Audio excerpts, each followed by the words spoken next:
du am benn trace. lépp liquide la. absolument am na solo xam naa rek ñu jeexal ci suñu dernier point ñeewal li nga xam ne mooy voilà ñaawteef yi fi doon am depuis mars 2021 ak xeex yu métti yi nga xam ne ñu ci bëri ci ay sénégalais dañ ci ñàkk seen bakkan ñi ngi wax lu toll ci plus de 80 personnes yu nga xam ne ñàkk nañ seen bakkan bokkul ak ñi nga xam ne dañoo am ay laago ñeewal li nga xam ne mooy wàllu manifestation yi mais ba tey rek kenn waxagul ci li nga xam ne moo jëm ci seen dossier li ko waral nag di amnistie bi nga xam ne Macky Sall dugaloon na ko ci fin wu reñam bi muy waaj jeexal ñu voté woon ko actuellement mu mel ni le président Diomaye ak son premier ministre wala boog le gouvernement ñi ngi xaw a fàtte ñi nga xam ne dañoo loru ci mbirum événement mars 2021 ba 2024 bi ñu génn. Omar merci pour le rappel dama toog fan yi boo gisee ma indi sujet dama toog fan yi benn papa Idrissa Goudiaby mooy xale bu ñu rey Ziguinchor. papam ñu toog mu ne ma bii sama doom dee sama xol tàng na. mu ne ma waaye tey la sama xol gën a tàng. ma ne ko lu xew. mu ne ma man dama jaaxle ba tey ji gisuma. kenn ku ñëw taxaw ne ma mbir mi de lii yëg lii wala mbir mi de dañ koo bëgg a dugal ci cadre baal wala dañ koo bëgg a dugal ci cadre topp yoon. mu ne man ñun dañuy toog ci télé bi rek di dégg mu ne ma est-ce que nit ñi ngi mesurer ñun suñu naqar est-ce que nit ñi ngi mesurer ñun lu ñu dund. mu ne ma man sama doom toog na nekk na ci glace diiru presque ñaari weer entre autopsie contre expertise nangam sangam. mu ne ma loolu yëpp en tant que jullit moom muñ ko ne lii yàlla dana ko mës a soppi benn bés tey yàlla soppi ko. mu ne ma waaye ba tey ji gisuma lu niiroog ni daañ ma fajal man sama naqar. ma ne ko wax nga dëgg de ma ne ko man de boo gisee ma ciy wax booba ak léegi xam naa ñu bëri jéppi nañ ma ci. ma ne ko dafa doon ay questions yi nga xam ne bu amee ci dëkk. c'est des questions yi nga xam ne dañ leen war a évacuer en urgence. Pastef bi ñu nekkee ci opposition bi fu ñu ne woon nit dee na dañuy sol seen dàll dem fa jaale ji jaxal sax. léegi Pastef boobu nekk ci nguur gi tey ji gisuma benn ministre. gisuma premier ministre gisuma président de la république. bu sol dàllam ne serait-ce que pour une reconnaissance de la responsabilité de l'État parce que État continuité la nañ ko reconnaître woon ci opposition bi dem ci kër yi di jaal bay jaxal noonu nañ ko war a reconnaître au nom de la continuité de l'État. État mooy voix officielle bi sax. voilà. parce que suñ ko bàyyee nii day donner l'impression ni que ce dossier là dañ ko va passer pour pertes et profits. te Oumar lan la nekk di jouer dans la tête de beaucoup de parents. mooy que nos enfants sont morts pour rien. keroog damay wax ak ay soldats ñi ne ñun dañu am lu ñu metti trop. ma ne ko lu xew mu ne nguur gi dafa ñëw toog. le massacre de Bobanda en Casamance bi ñuy rey les 25 soldats sénégalais. mu ne ñun foogoon nañu ñun ni que ci nguur gi daañu rendre hommage à l'armée sénégalaise waxuma nommer ay nit tapp ay gradu nit mais rendre hommage aux soldats sénégalais yi nga xam ne ñoo dee pour la bonne cause. L'armée sénégalaise c'est un pan important de l'unité nationale. Omar boo xoolee je sais pas si tu peux regarder le massacre de Bobanda. 25 wala 26 soldats sénégalais la rebelle yi rayoon foofu. ci dee bu ñaaw a ñaaw alors que dañ doon défendre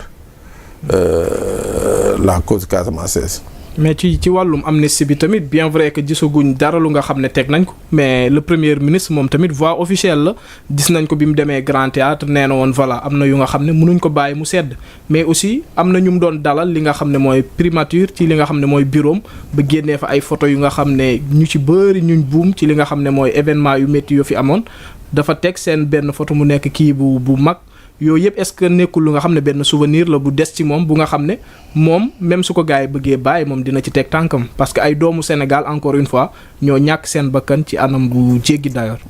espérons la. espérons la te dafa doon la nga xam ne moom la Sénégalais yu bëri di souhaiter Omar man premier ministre bi di Ousmane Sonko. premier récital de Coran pour les victimes à Bignona. maa ngi moom mi ak délégation wu Yewwi Askan Wi daje nañ fa woon mooy jour ba mooy daanu ba xaw a soxna Aïda Mbodj téye ko. waay c'est des images yi nga xam ne moi ça reste gravé dans ma tête. moo tax ma ne amul benn discours politique bu mun a remplacer la rancœur et la colère de ceux qui ont perdu. il faut que ñu faj leen c'est-à-dire il faut faj bi c'est-à-dire que du xaalis non. il faut éviter usage yu xaalis bi en fait Omar pourquoi tout à l'heure j'ai fait référence à Babonda 25 juillet 95 nañu rey 25 soldats sénégalais qui étaient partis en mission en Casamance pour lutter contre lii nga xam ne mooy l'irrédentisme la rébellion soo gisee moo wax ko 25 juillet 2024 dafa fekk nguuru président Bassirou Diomaye Faye nekk au pouvoir dañu waroon rendre hommage solennellement fii au niveau de l'état-major à ces soldats c'est-à-dire ñun des fois Sénégal on a tendance à oublier dañuy fàtte c'est-à-dire dañuy ñàkkal fayda yu bëri tey ñi ngi wax ci waxu xale yi ñi ngi wax ci waxu violence ñi ngi wax ci xale yi ñàkk repère gi ñu ñàkk repère mais tey ces 25 soldats qui se sont sacrifiés à Babonda bu leen jëloon ériger leen en exemple di ko jàngal ci école yi di wane comment ces Sénégalais se sont sacrifiés pour que l'unité nationale pour que l'intégrité nationale du Sénégal soit préservée gis nga bu ñu leen doon joxe en exemple di leen citer moo gën escroc yooyu ñuy cité en exemple matin midi soir moo gën ñeneen ñuy cité ñii dañu waroon di def ay mémorial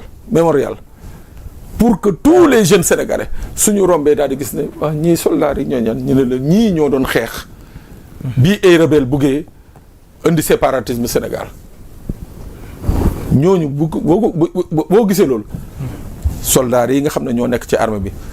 daañu giif daañu kontaan daañu xam ne que ñoom la ñuy def y a une reconnaissance de l'État du Sénégal derrière xale yi nga xam ne ñooy màgg suñu rombee gis ñi leen di teral gis nga boo demee Arlington aux États-Unis à Washington Omar le plus petit soldat bu dee le plus petit soldat laa la wax dañ lay teral et chaque année ñu teral la le plus petit laa la wax fii on parle de 25 soldats et même plus qui sont morts pour la cause nationale ñu ne ñoom nguur gi fi jaar yëpp sax garaawul mënoon nañ ko muñ mais discours souverainiste yi nga xam ne moom la président Diomaye doon wax ba egsi ci au pouvoir foogoon nañ ne 25 juillet bii on allait rendre un hommage officiel à ces 25 soldats à toute l'armée sénégalaise à toutes les forces de défense et de sécurité parce que autant il y a eu des militaires qui ont été tués autant il y a eu des policiers qui ont été tués fii en février 94 autant il y a eu des gendarmes qui ont été tués dans le cadre des opérations autant donc ñooñu dañ leen di war a di rendre hommage parce que les Sénégalais dañu war a am ay références ay références yi nag warul nekk ay politique ñun boo ko xoolee ñun Sénégal on préfère des références politiques que des références au niveau des autres entités yi nga xam ne ñooñu lu ñu defal Sénégal politique yi defaluñ ko Sénégal donc nag solennellement je demande au président Bassirou Diomaye Faye le 25 février le 25 juillet 2025 le 11 février 14 février de 1994 nañu fexe ba mu nekk ay dates symboles yi nga xam ne on va rendre hommage à ces martyrs de la nation. booy déggee martyrs ñii ñooy martyrs ñii ils sont morts pour la cause sénégalaise. Capitaine Mbaye Diagne il s'est battu là-bas au Rwanda pour protéger des Rwandais des civils defal nañ ko statut fii Sénégal on tape des deux mains mais ces soldats qui se sont battus ici au Sénégal pour sauver l'intégrité nationale war nañu am mémorial war nañ leen rendre un hommage solennel te Omar sunu prochaine émission dinaa fi inviter un témoin de ce qu'a été le massacre de Bobanda comme ça les Sénégalais vont comprendre un peu ce que nos FDS ont vécu pour que Sénégal bi nekk Sénégal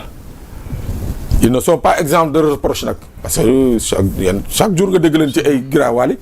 mais nag bu ñu rafet lu rafet dañ ko war a wax kazalika le cas de Fulbert Sambou le cas de Didier Badji ñu ngi koy délaissé ñu ngi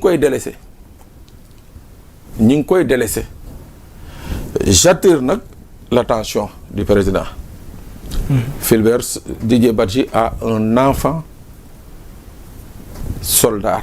non dossier yooyu moom kenn du ko bàyyi mu jàll. waaw muy Fulbert rek ba ci amnistie beeg yëpp. waaw mais doom ji am na doom bi nga xam ne soldat la. soldat la. nañu bàyyi xel ci xale boobu nañu bàyyi xel ci njabootam gu ndaw.